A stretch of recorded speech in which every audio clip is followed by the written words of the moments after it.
சென்னை மெரினா கடற்கரை காமராஜர் சாலையில் கார் ஒன்று அதிவேகம் காரணமாக கட்டுப்பாட்டை இழந்து சாலை நடுவில் இருந்த தடுப்புகளின் மீது மோதி எதிரே வந்த மற்றொரு கார் மற்றும் 2 இருசக்கர வாகனங்கள் மீது மோதி தலைகுப்புற கவிழ்ந்தது. இதில் எதிரே வந்த கார் சேதமடைந்த நிலையில் இருசக்கர வாகனங்களில் சென்றவர்கள் காயமடைந்தனர்.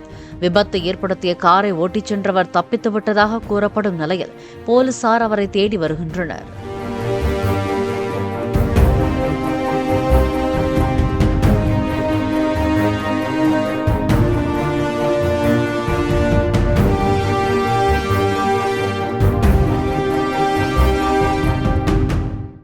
பிளே ஸ்டோர் மற்றும் ஆப் ஸ்டோரில் இருந்து பாலிமர் செயலியை QR கோடு மூலம் பதிவிறக்கம் செய்யுங்கள்.